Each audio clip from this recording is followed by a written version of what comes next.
Bigme, Bigme, Bigme. This is a Bigme phone. I've done a Bigme review. They sent me an e-ink tablet, Android tablet, a couple months ago. I actually really liked it. It's quite nice. E-ink, I'm actually a big advocate, proponent, supporter, whatever, of e-ink. I think it's fantastic. I think it's a great technology. And this is a phone that uses it. I'm not too sure how this is going to work though, because a tablet typically, I mean, it's an e-ink reader tablet type thing. You're not necessarily watching media on it. It doesn't do fantastic at media. Normally it does media, but it's not meant for that. It's not fantastic at it. But I mean, it depends what you want to do with your device. E-ink is nice because it doesn't put strain on the eyes, right? LCDs, OLEDs, whatever technology you're using that's going to be based on light emission type products, they can and will cause eye strain eventually if you stare at them. Like, I stare at screens a lot and I always get eye strain. E-ink is not the same. There's no like light being emitted if you know how they work. So they're much, much easier on the eyes. If you're doing reading, that kind of stuff, they're significantly better. There are some disadvantages though. The refresh rate is way lower. So, playing games or watching fast moving media is pretty bad. It's gotten a lot better than it used to be, significantly better. I use that Bigme tablet. I'll put the, link in the video description, maybe put something in the corner here to that. So it is a lot better than it used to be, significantly better. So this is the phone here. It's the Bigme.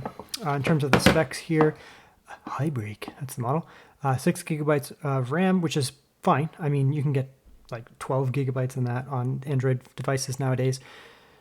If you're going to be doing gaming, obviously you need that. This is an e-ink phone. You're probably not going to be doing much of that kind of gaming, so I don't think it's a problem. 128 gigabyte storage. I think it's probably fine for what a lot of people are going to be using this for, realistically. This thing does not cost a lot of money at all. Realistically, it doesn't cost a lot of money. You get a single camera there with the sensor, light. Again, it's not going to compete with an iPhone 15. It's not in that same realm. So you need to look at this and don't like dunk on it. Be like, oh my God. This is like a $300 phone. If that, it might even be less technically. That's Canadian. So that's fine. Power on, volume up, volume down. USB-C charging. I guess that would be audio out. Left side, no idea. A button of some kind. Tray there. They did send me a little case here. Pop that on. I am a big advocate for protecting your phones and your electronics. Let's put that on there.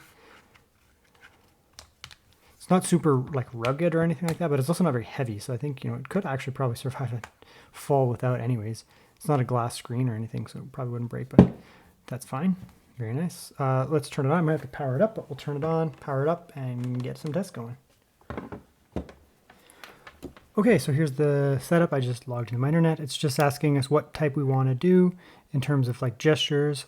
In terms of gestures, obviously I'm going to use the standard Android gestures. Okay, so let's explore this Bigme phone. I've used the Bigme tablet, e-ink, color e-ink, and this is color e-ink. May not show well on camera, but to me, it looks colorful. So it's an Android-based device, but it uses a custom Android OS. All right, so you get different things on the front here. There's a picture that I took of myself. Apparently these are stock ones. Cool. Terrible picture of me. All right, that's how it looks on here. It looks really cool on here. In real life, it's going to look like a normal photo, but it'd be cool if you could actually have it look like the e-ink, because that looks pretty cool. That's like your uncle's Facebook profile picture right there, 100%. Very nice. Looks like it comes with some Office apps, OneNote, Open Office, Bookshelf, which will be important because this would be fantastic as a little reader type thing. Screensaver, Google Play. You can come in here. It does support Google Play. You can install apps, which I will do a little bit later, but I don't want to do that right now. So, like that. Kindle. Oh, it supports Kindle. I might just log into Kindle. I was going to load up some ebooks, put them in the bookshelf, but I have Kindle. I'll probably just go in there. All right, so there's a little bit of delay, but that's just the e-ink updating. So when you click it, it is responding. It's just that it takes a second for the screen to respond. So don't think that it's not responding when it actually is. Here's my video from yesterday or today or whatever.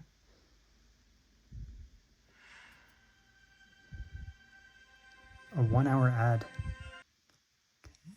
All right, let's come in here. Looks a little bit weird. device in here before Windows, because Windows will install updates. Looks a little weird, but it seems to be running okay. However, it can actually mess them up. So.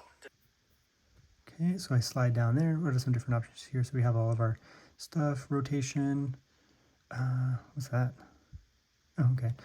So browser, auto clean, you're going to want to leave on because it'll basically clean the ink. So custom, auto clean, refresh mode. I don't know, extreme. Try that. Color adjustment. Kind of want more color. Oh, it actually does. It fills in basically a little bit, so you may not actually want that color brightness. Yeah, you can play with these. I mean, I'm not going to do too much. Extreme does look better than fast. There's still a little bit of flicker, but it looks way better. All right, especially with so much movement. Let's come back here. We're going to go to me again.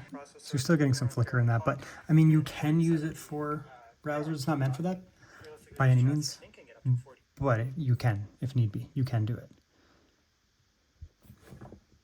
Okay, you do have access to the custom key here. Single click goes back, double click. Home key.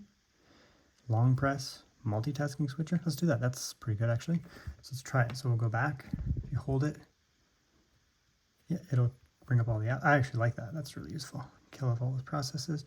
I think that's going to be really useful for me. So you can go like that to go back. Double click, go back to home. Fantastic. One will go back one. I'm actually liking that. You know, text message, calls. What's this here? Oh, contacts. No. Double click, back to home. Let's do some camera stuff. Stuff we can.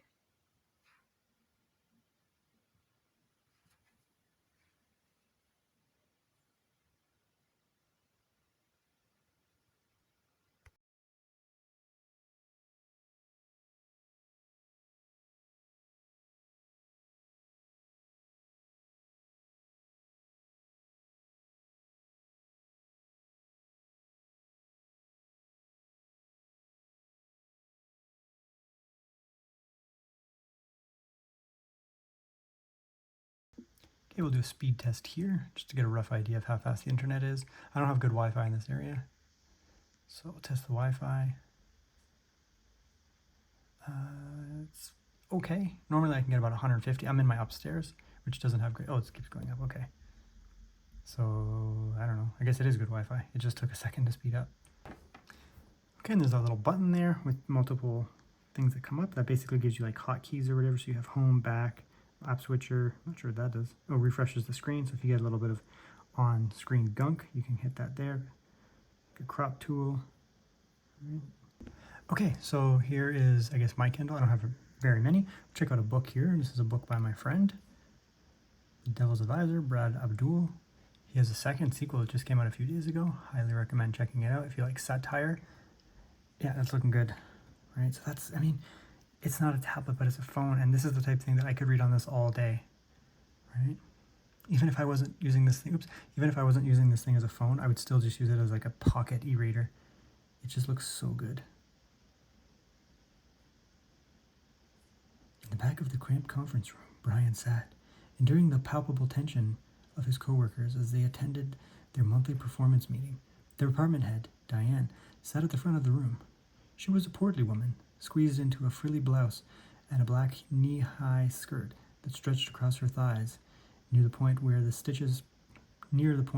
of stitches popping. Very nice. Learning reading speed. Well, can you learn how fast I read out loud? I don't know. Kindle. Okay, that's that. Here's a book that I made maps for. Raiders of the Need for a published textbook. When I did cartography work, the Caribbean Sea, Yucatan Province. It's not as big as the Bigme e-ink tablet, so if you're gonna go, like if you're only using it for reading, you know, you probably want to get their tablet. They have their Bigme e-ink tablet, which I've done a review of. But for reading books, I think this is going to be just as good. And you know, reading graphic novels, the only thing is the font may be a little bit small on graphic novels, still readable. For graphic novels, I'd probably recommend the tablet. But you know, for books, get out of here, Palpatine. But for books, it's going to be totally fine. You also have access to a bookshelf. That's Kindle. That's my Kindle. You can come in here. You can add EPUBs and whatever format in here. And then you can create bookshelves in here, create book folders. So I can put books. And it actually will auto import them. So when you open them up on your SD card, for example, micro SD card, they will automatically pop up in here as a book, and then you can move them into the folder that you want. So, you can get them off of Kindle and use them there, or you can do it direct download off the SD card or whatever. So yeah, there you go. That's pretty much it. So I don't really need to do too much more review. This is not some crazy, weird tech that people wouldn't be used to. What we have here is we have a phone, fully functional phone, Android-based operating system. However, it uses their proprietary kind of Bigme e-ink thingy here. What's novel about this and what makes this interesting is it's e-ink.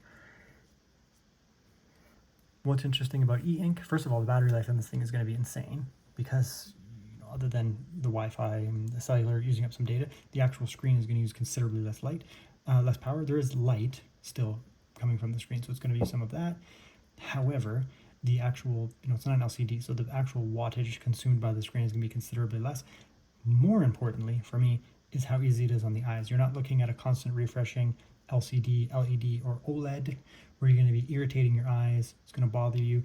This here is the type of thing that, if you're reading or just looking at your font, looking at text, it's going to look absolutely fantastic, right?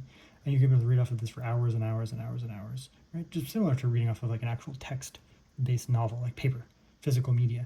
That's kind of what you're doing here. You guys know what e-ink is basically. The advantage here is that it's also color, so you can use it for other things.